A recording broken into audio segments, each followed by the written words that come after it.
I'm very honored to be here this morning, and thank you for your attention. In the interest of time, I'm going to move right through. There's a lot of topics that we could cover in this area, but for the sake of time, I'm squeezing it down. So I want to start off with a quote. So the quote goes that your value lies not in status or your title, but in the roots of your character and the depth of your compassion. Now, that's a very heartwarming sentiment, and I really do agree with that. But for the sake of the conversation that we're having, I want to offer to you that I believe that your true value lies in what problem you solve. So let's go with me for a moment, and we'll use an example. So by a show of hands, are there any parents or caregivers of children in the room? All right, very good. God bless you. God bless you all. Well, think about this. If you did not possess access to money, food, shelter, or the keys to the car, for about a third of their lives, you would be virtually useless to your children, right? I see some heads nodding, so you're going with me on that. So you solve a problem for your child in all of your relationships you do, whether they be business, social, or familial relationships. All of us in this room are engaged in wonderful, worthwhile, and often life-changing movements and initiatives. But translating your passion into a marketable initiative that's received and even championed in a new environment can seem like a suicide mission. But it doesn't have to be, and it shouldn't be that way. So today we're going to work from 3 points. There's a lot of things that we could cover, but we're going to narrow down to 3 points today. So the first point is to know who you are. The second point is know who they are. And the third point is solve a problem. So everybody got that? Say it with me. First point, know who you are. Very good. Second point, know who they are. And third point, solve a problem. Okay, now by yourselves.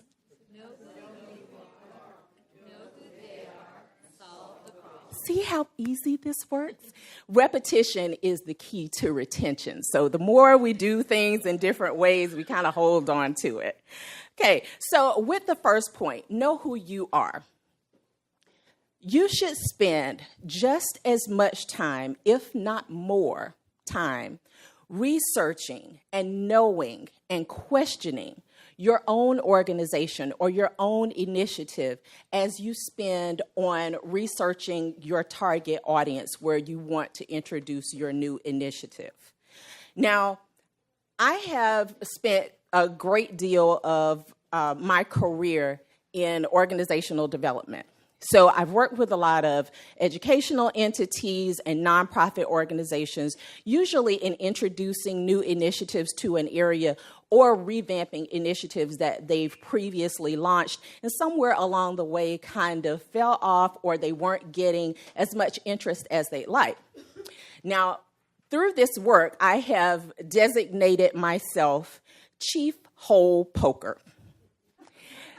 So I go in and I poke holes in organizations and initiatives, and I'm not doing it just to be ugly, and it's awesome when you're paid to do this, but I'm doing it so that I could evaluate strengths and vulnerabilities in the initiative. And you should be poking holes. We're poking holes from the inside before anyone has the opportunity to poke holes from the outside, because that never, ever works out well. So the thing that you want to do is establish yourself as an expert in you so that you can handle those questions. With a new initiative coming into a new area, you're going to be hit with all sorts of questions. Where did you come from? What are you doing? What's in it for me? What do you want from me? So all of these things, that term elevator speeches are real. You never know when you're going to be invited to New York for a conference and have 10 minutes to talk. So you really need to be concise on what you're doing. So the next point, what was point number 2?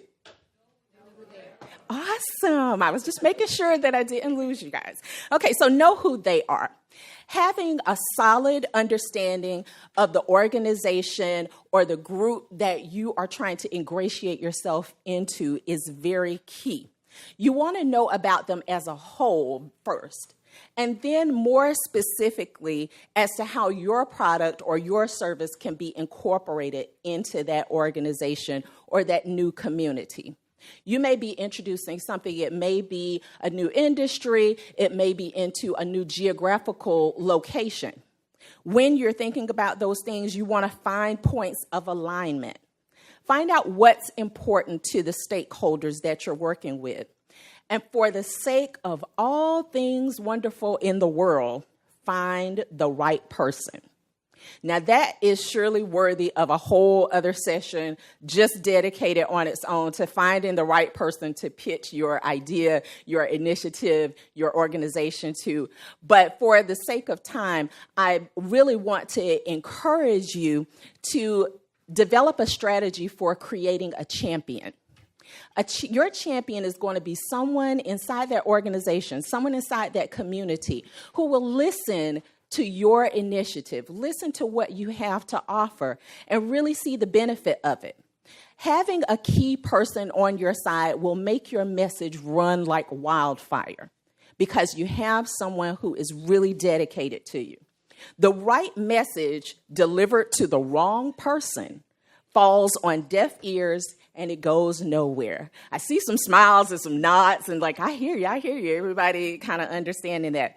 So ideally, you should be targeting the highest level person who will directly benefit from the value that you can offer.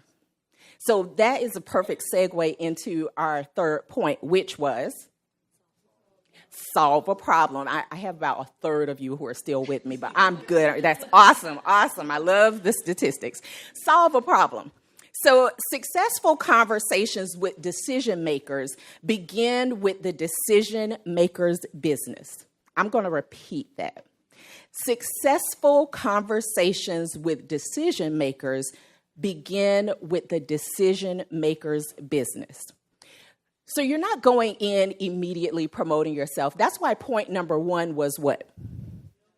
Know who you are, okay? Because you already know who you are, and 9 times out of 10, if you have moved from an email or a cold call to an actual in-person meeting, that person has researched everything about you and probably know your childhood street address. So there's no need to go in and give an elaborate explanation of who you are. You want to start with the decision maker's business. You want to understand the rational and emotional benefits that you're capable of delivering. As you ask your questions to discover the decision maker's challenges and opportunities, position your service, position your initiative, and what you have to offer by demonstrating how you can deliver the benefits that the decision maker needs to overcome their challenges and realize their opportunity. Be their solution. Be the thing that just the heavens opened up and dropped into their lap. Every problem that they have, you want to align what you're doing with what they need. And then the fourth point. What was the fourth point? You missed that? Okay, let's go back through the points. Point number 1 was know who you are. Point number 2, know who they are. Point number 3, solve a problem. And point number 4, you didn't catch that? No, it was really a trick. I didn't give you point number 4. But here it is. Point number 4 is keep the door open. You want to follow up. It's so easy to follow up, but it's such a very odd concept for some people. We just don't follow up. Remain engaged, educate, add value, build credibility, and nurture relationships. When I say nurture relationships, when you're coming into a new community, a new industry, and you want to get the buy-in and support for your initiative, you need to make what's important to that community important to you. So many times we come into communities with a new initiative and we expect that community to just envelop us with support, and we've just been waiting for you all of our lives. But we are the ones who need to ingratiate ourselves and assimilate ourselves with that new community. So definitely the follow-up is there. You need to be an expert, establish yourself as an expert, and definitely solve a problem. So in such a small amount of time, these are three that I thought were the most notable areas that a lot of NGOs, a lot of nonprofits that I've worked with have really fallen short. Sometimes seems like they're no-brainers, but they are very, very important points that we sometimes brush over when we're trying to put together awesome presentations and all these different types of things to wow these communities. But it's really the simple things that really win. And then in closing, what was point number 5? No, not really. Okay. Thank you very much.